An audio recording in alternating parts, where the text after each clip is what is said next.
প্রায় 2000 বছর আগে যখন যিশু মসিহ এই পৃথিবীতে এসেছিলেন, বাইবেল বলে আপনারা তাকে চিনতে পারেননি। জানো কেন? কারণ হয়তো যিশু ঘোড়ার উপর চেপে আসেনি, কারণ হয়তো তার হাতে তলোয়ার ছিল না। বাইবেল বলে যিশু তো নম্র আর ধীর, নম্র আর ধীর, সারা শরীর করুণাতে ভরা। লোকে ভেবেছিলেন, অনুমান করেছিলেন, হয়তো ঈশ্বর যখন এই পৃথিবীতে আসবেন তার মাথায় এক বড় মুকুট থাকবে, পাশে এক রথ থাকবে, তার বিশাল রাজত্ব থাকবে।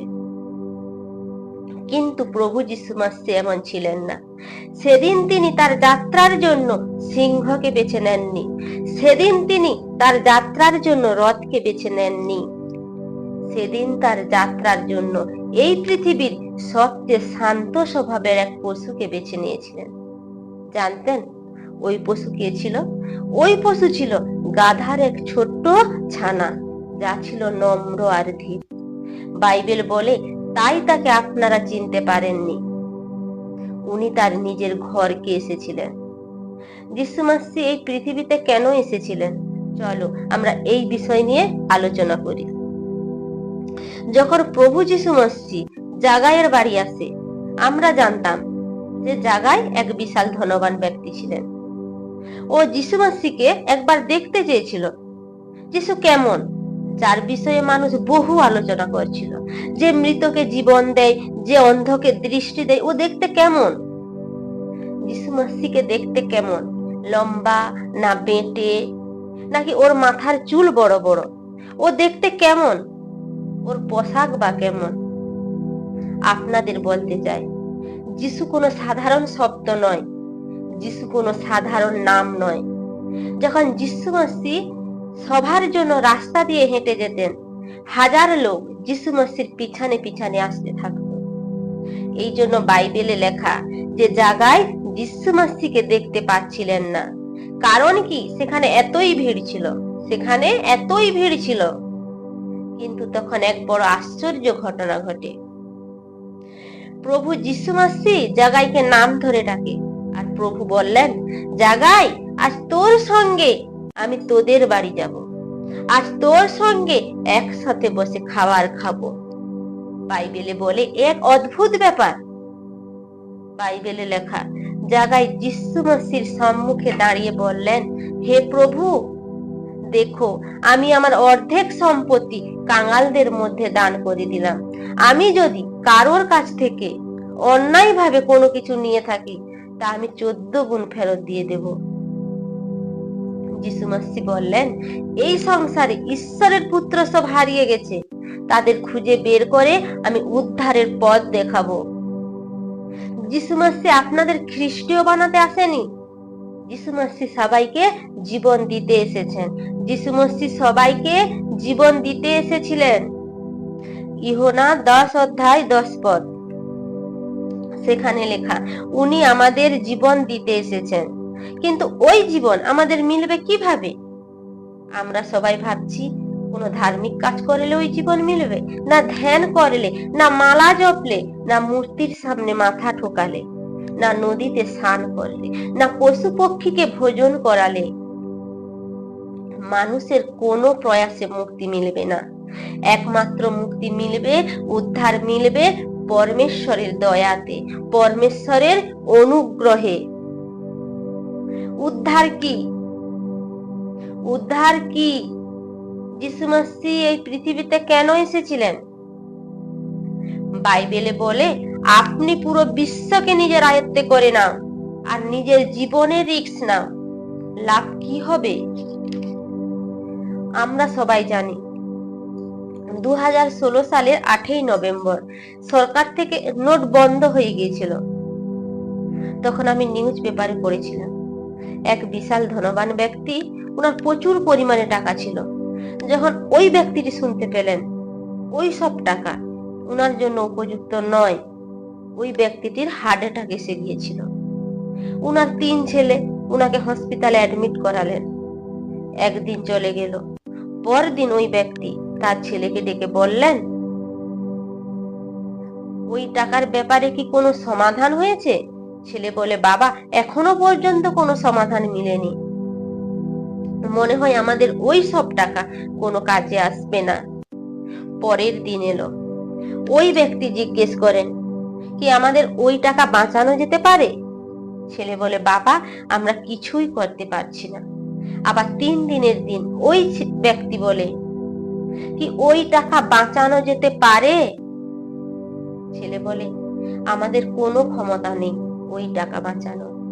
ছেলের মুখে ওই কথা শুনে বাবা সঙ্গে সঙ্গে মারা গেলেন। বাইবেল বলে, কি লাভ কি তুমি সারা পৃথিবীর ওপর রাজত্ব করো আর নিজের প্রাণের, নিজের আত্মার, নিজের শরীরের, নিজের জীবনের রিস্ক নাও, কি লাভ? যিশু মসিহ কেন এসেছিলেন? বাইবেল বলে, জাগায়ের পাশে অনেক ধন ছিল, অনেক নাম ছিল, অনেক রাজত্ব ছিল, অনেক ক্ষমতা ছিল, কিন্তু যা ওর পাশে ছিল না তা হলো উদ্ধার, যা ছিল না তা হলো পাপের ক্ষমা। যা সেদিন জাগাই ওই পাপকে মেনে নিয়েছিলেন। বাইবেলে বলে, ওই দিন জাগাইকে পিতা পরমেশ্বর ক্ষমা করে দিয়েছিলেন। ধন্য ওই মানুষ যার অধর্ম ক্ষমা হয়, ধন্য ওই মানুষ যার পাপকে ঢেকে দেয়া হয়, ধন্য ওই মানুষ যার পাপকে পরমেশ্বর মেনে নেয়। হে আমার প্রিয়, আপনারা আপনাদের জীবনের বিষয়ে ভাবুন। আপনাকে আর আমাদের এই সংসার ছেড়ে চলে যেতে হবে। আমাদের এই সংসার ছেড়ে একদিন না একদিন চলে যেতেই হবে। আমাদেরকে এই সংসার ছেড়ে একদিন না একদিন চলে যেতেই হবে। আমরা এই সংসারে কেউ চিরদিনের জন্য আসিনি। যদি কাল আমরা এই সংসারে না থাকি, যদি পরশু আমরা এই সংসারে না থাকি, তাহলে থাকবো কোথায়? ভাবো, ভাবো, একবার নয়, দুবার নয়, হাজার হাজার বার ভাবো। মর্লিং ম্যারনো আমেরিকার এক বিখ্যাত সুন্দরী অভিনেত্রী ছিলেন। বলা যেতে পারে তিনি পৃথিবীর এক খুব সুন্দরী মহিলা ছিলেন। কেন কি ওই অভিনেত্রী হাজার হাজার, লাখো লাখো মানুষের খুব প্রিয় ছিলেন। উনার সঙ্গে সাক্ষাৎ করার জন্য বহু লোকে আসতো। উনাকে বড় বড় সভায় নিমন্ত্রণ করা হতো। একদিন মর্লিং ম্যারনোকে আমেরিকার রাষ্ট্রপতির রাজভবনে যাওয়ার নিমন্ত্রণ জানালেন এক বিরাট অনুষ্ঠানের জন্য। মর্লিং ম্যারনো ওখানে গেলেন। ওখানে গিয়ে সবার মনোরঞ্জন করলেন। ও মনোরঞ্জনের পরে উনি তার নিজের হোটেল রুমে ফিরে গিয়েছিলেন। পরদিন লোকে উনাকে নিয়ে যাওয়ার জন্য হোটেল রুমে আসলেন, কারণ উনার আরেক শহরে যাওয়ার কথা ছিল। বাইরে থেকে দরজার উপর আওয়াজ দেয়, কিন্তু মর্লিং ম্যারনো দরজা খুললেন না। লোকেরা ভয় পেয়ে গেলেন, এ কি হলো? দরজায় আওয়াজ দেওয়া হলো। দরজা ভেঙে পুলিশ অফিসার রুমের ভিতর গেলেন। উনি দেখলেন মর্লিং ম্যারনো আত্মহত্যা করে নিয়েছে। মর্লিং ম্যারনো মৃত্যুর আগে এক সুসাইড নোট লিখে রেখে গেছেন। ওই নোটে লেখা, একটি মানুষের সুখে থাকার জন্য জীবনে যা যা প্রয়োজন আমার কাছে সবকিছুই আছে, ধন সম্পত্তি, নাম খ্যাতি সবকিছুই, কিন্তু আমার জীবনে শান্তি নেই, জীবনের কোনো লক্ষ্য নেই, আমার জীবন একা। হে আমার প্রিয়, পুরো মর্লিং ম্যারনো কি সমান? হয়তো আমাদের পাশে সবকিছুই আছে, কিন্তু আমাদের পাশে পরমেশ্বরের পুত্র প্রভু যিশু নেই। আমাদের জীবন নিঃস্ব একা, আর আমাদের জীবন ভেঙে চূর্ণ বিচূর্ণ। ভাস্কর এক গ্রেট সায়েন্টিস্ট, উনি একটি কথা বলেছিলেন, প্রত্যেক ব্যক্তির মনে আর হৃদয়ে এক খালি স্থান রয়েছে। ওই খালি স্থান না ধনে, না নামে, না রাজত্বে, না এই সংসারের কোনো জিনিস দ্বারা পূরণ করা যায়। ওই খালি স্থান কেবলমাত্র পরমেশ্বরের পুত্র অর্থাৎ যিশু মসিহর দ্বারা পূরণ করা যায়, আর এই সংসারের কোনো জিনিসে পূরণ করা যায় না।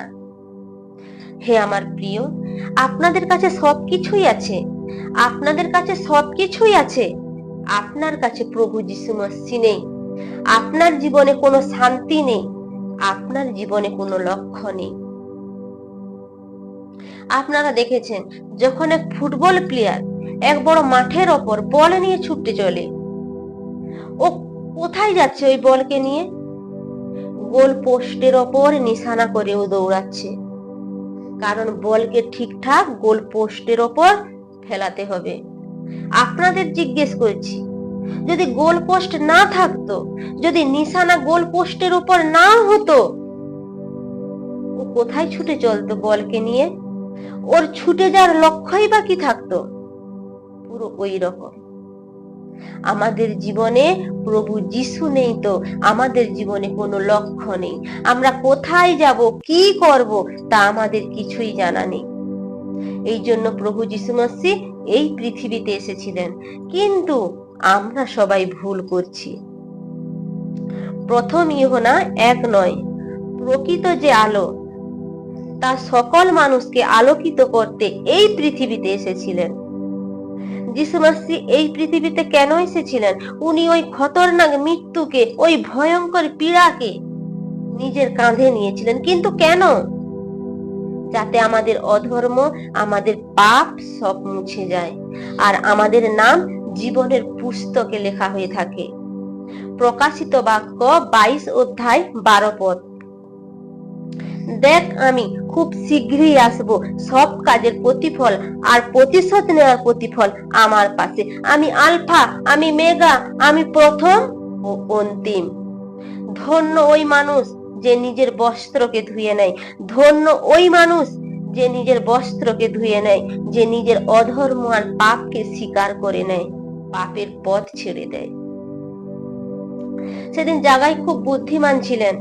সে ঈশ্বরের পুত্র যিশু মসিহকে দেখেই বুঝে নিয়েছিলেন যে আমার এই ধন সম্পত্তি, আমার এই নাম, আমার এই খ্যাতি সবকিছুই ব্যর্থ।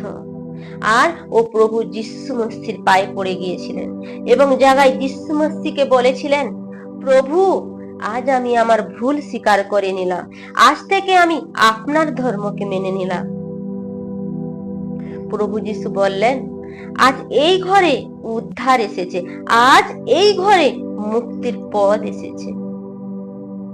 বাইবেল বলে, মন পাল্টাও, ফিরে এসো, তোমাদের পাপ ক্ষমা হয়ে যাবেই যাবে। মন পাল্টাও, ফিরে এসো, তোমাদের পাপ ক্ষমা হয়ে যাবেই যাবে। আমি তোমাদের সামনে এক বচন পড়ছি, প্রথম পত্র 4:8। সব থেকে বড় কথা এই যে তোমরা পরস্পরকে একাগ্রভাবে ভালোবাসো, কারণ ভালোবাসা অনেক অনেক পাপকে ঢেকে দেয়। প্রেম পাপকে ঢেকে দেয়, প্রেম পাপকে ঢেকে দেয়। এ কেমন হয়? ইহোবা পরমেশ্বর প্রথম মানুষ আদম ও তার স্ত্রীর জন্য চামড়ার পোশাক বানিয়ে ওদের পরিয়ে দিয়েছিলেন। ইহোবা পরমেশ্বর প্রথম মানুষ আদম ও তার স্ত্রীর জন্য চামড়ার পোশাক বানিয়ে ওদের পরিয়ে দিয়েছিলেন। এই সিদ্ধান্তকে আপনারা একটু মন দিয়ে শুনবেন। এই সিদ্ধান্ত পৃথিবীর উৎপত্তির সময়ে, যখন আদম ও হবা পরমেশ্বরের উপস্থিতিতে উনার সামনে গিয়ে দাঁড়াতো, ওদের মধ্যে কোনো ভয় ছিল না। আদম ও হবা কোনো পোশাক পরে থাকতো না। এক বিশেষ প্রকাশ, পরমেশ্বরের তেজ ওদেরকে ঘিরে রাখতো। কিন্তু একদিন কি হলো? যখন ইহোবা পরমেশ্বর আদম ও হবার সাথে দেখা করতে এলেন, বাইবেল বলে আদম ও হবা পরমেশ্বরের উপস্থিতিতে লুকিয়ে পড়লেন। আদম ও হবা পরমেশ্বরের উপস্থিতিতে লুকিয়ে পড়লেন। এ তো আগে কখনো এমন হয়নি। আদম ও হবা পরমেশ্বরের উপস্থিতিতে লুকিয়ে পড়ে এবং ভয়ে কাঁপতে থাকে। কাল পর্যন্ত তো এমন ছিল না।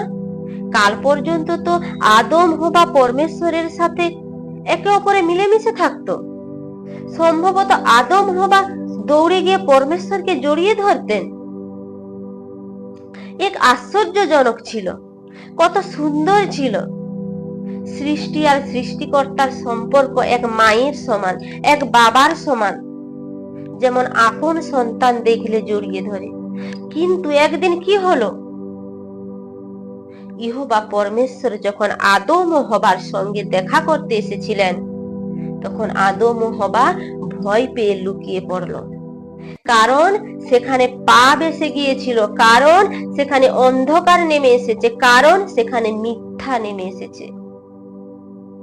ঈশ্বর তাদের অবস্থা দেখলেন পিতা পরমেশ্বরের হৃদয় ভেঙে গেল, তিনি খুব কষ্ট পেলেন। পরমেশ্বর ওদের বললেন, আরে তোরা ওই গাছের ফল খেয়ে ফেলেছিস যা আমি বারণ করেছিলাম। আদম ও হওয়া উলঙ্গ হয়ে গেল, পরমেশ্বরের আশাতে লুকোতে লাগলেন। তখন কি হলো? বাইবেল বলে ইহোবা পরমেশ্বর এক নির্দোষ মেষশাবককে হত্যা করে। ইহোবা পরমেশ্বর এক নির্দোষ মেষশাবককে হত্যা করে। তার চামড়া নিয়ে আদম ও হওয়ার উলঙ্গতা ঢেকে দিলেন। বাইবেলে বলে প্রেম পাপকে ঢেকে রাখে, পরমেশ্বর আদম ও হওয়ার উলঙ্গতা ঢেকে দিলেন। আপনারা জানতেন ওই নির্দোষ মেষশাবক কে ছিলেন? ওই নির্দোষ মেষশাবক কে ছিলেন? ও আর কেউ নয়, আপনাদের প্রভু যিশু মসিহ ছিলেন। বাইবেল বলে আমরা যখন নিজেরা আমাদের আলাদা আলাদা পথ বেছে নিই, আমরা হারিয়ে যাই, আমরা পড়ে যাই, আমাদের কাছে কোনো উপায় থাকে না, ঠিক সেই সময় বাইবেল বলে যখন আমরা পাপীই ছিলাম, যিশু মসিহ আমাদের অধর্মের জন্য এই পৃথিবীতে এসেছিলেন। উনি ক্রুশে নিজের সব থেকে বড় বলিদান দিয়েছিলেন। আপনারা জানেন এই সংসারে অনেক মানুষ রয়েছে, পাপ যে কি তারা জানে না। এসো আমি এক উদাহরণ দিচ্ছি। সাধু সুন্দরম সাক্ষী, পাঞ্জাবের মাটিতে এক মহৎপূর্ণ নাম সুন্দরম সাক্ষী। আদরণীয় সাধু সুন্দরমজি একবার এক বড় পর্বতের গা বেয়ে নেমে আসা ঝর্ণার নিচে স্নান করছিলেন। ওই অজস্র জলরাশি উনার মাথার উপর এসে পড়ছিল। উনার ওই স্থানে মনে হয় এখান থেকে আমি কিছু জল বাড়ি নিয়ে যাব, কারণ ওই জল ছিল খুব ঠান্ডা ও সুস্বাদু। পাত্রতে জল ভরে কাঁধে তুলে নিয়ে বাড়ির পথ ধরলেন। কিছুটা পথ যেতে না যেতেই উনার খুব ক্লান্ত অনুভব হয়।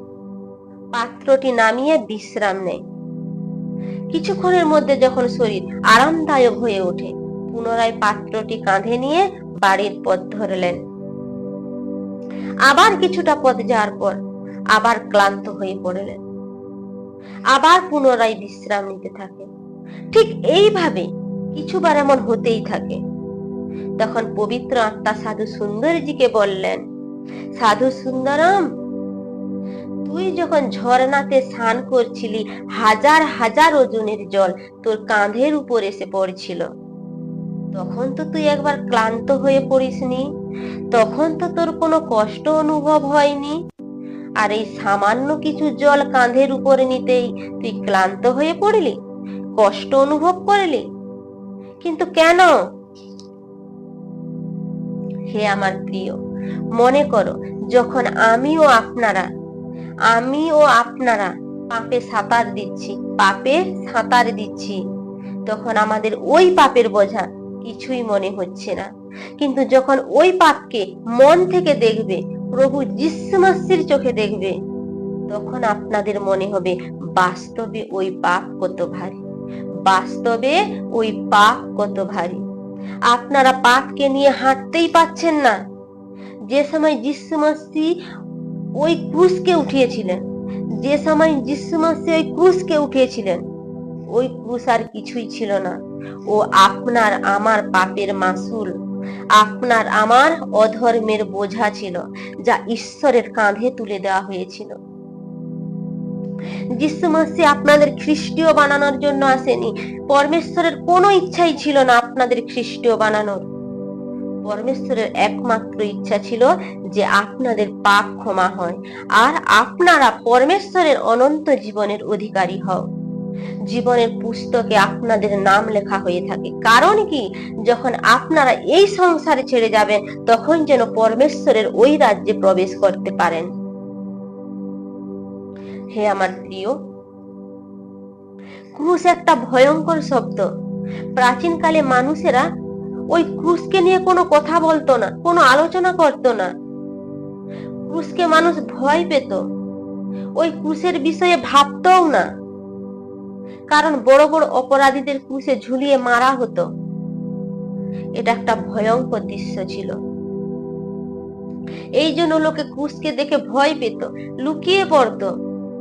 কেউ ক্রুশকে নিয়ে কোনো কথা বলতো না। কিন্তু একদিন কি হলো, প্রভু যিশু মসিহকে ওই ক্রুশে দেয়া হলো। প্রভু যিশু মসিহকে ওই ক্রুশে দেয়া হলো। এক অদ্ভুত ছিল। তার আগেও হাজার লোককে ক্রুশে বলিদান দেয়া হয়েছিল, হাজার লোককে ক্রুশে পীড়া দেয়া হয়েছিল, হাজার লোককে রোমীয় সরকার দ্বারা ক্রুশে ভয়ঙ্কর মৃত্যু দেয়া হয়েছিল। এই জন্য ক্রুশ মানুষের কাছে এক ঘৃণার শব্দ ছিল, কিন্তু যিশু মসিহকে সেই ক্রুশে উঠানো হলো। হে আমার প্রিয়, যে ক্রুশ মানুষের কাছে সবচেয়ে ঘৃণাত্মক ছিল, যে ক্রুশ মানুষের কাছে সবচেয়ে ভয়ঙ্কর ছিল, আজ এই সংসারে ওই ক্রুশ মুক্তির শব্দ। আপনি ভাবুন, যিশু মসিহ যদি এক কাঠের জীবনকে বদলে দিতে পারে, তাহলে আমার আপনাদের জীবন কেন বদলাতে পারবে না? এই জন্য উনি বলেন, আমি তোমাদের জীবন বদলাতে এসেছি, তোমাদের আশা দিতে এসেছি। বাইবেল বলে উনি আমাদের প্রেম করেন, উনি আমাদের প্রেম করেন, উনি আমাদের পাপের বোঝা উঠিয়েছেন, উনি আমাদের চোখের জল মুছে দিয়েছেন, উনি নিজের চোখের জল দিয়ে আমাদের নাম জীবনের পুস্তকে লিখে দিয়েছেন। যিশু বলেন, আমি তোমাদের নাম নিজের হাতে বানিয়েছি, এ নাম আমি কোনোদিন মুছে ফেলবো না। এক অদ্ভুত ব্যাপার, এক অদ্ভুত ব্যাপার। মানুষ আপনাকে ভুলে যেতে পারে, মানুষ আপনার নামকে ভুলে যেতে পারে, মানুষ আপনাকে কিছু দিয়ে তা আবার ফিরিয়ে নিতে পারে, মানুষ আপনাকে উঁচু পর্বতের ওপর বসিয়ে দিতে পারে, মানুষ আপনাকে প্রধানমন্ত্রী বানাতে পারে, ওই মানুষ আপনাকে আবার নিচে নামিয়ে আনতে পারে। মানুষ আপনাদের তার মহিমা দেবেন, ওই মানুষ আপনার বিরোধী হয়ে যাবে। কিন্তু যিশু মসিহ বলে, পিতা পরমেশ্বর যা দেয় তা অনন্তকালের জন্য।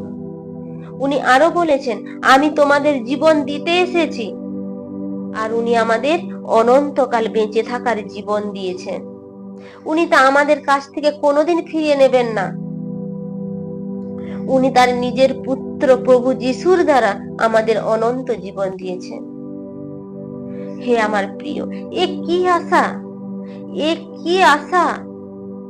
আজ আমি আপনাদের এখান থেকে বলছি, আপনারা আপনাদের মনে যে যাই আশা নিয়ে, কেউ সাংসারিক, কেউ সন্তানের জন্য, কেউ স্বামীর জন্য, কি কেউ অসুখের জন্য প্রভুর কাছে প্রার্থনা করছেন।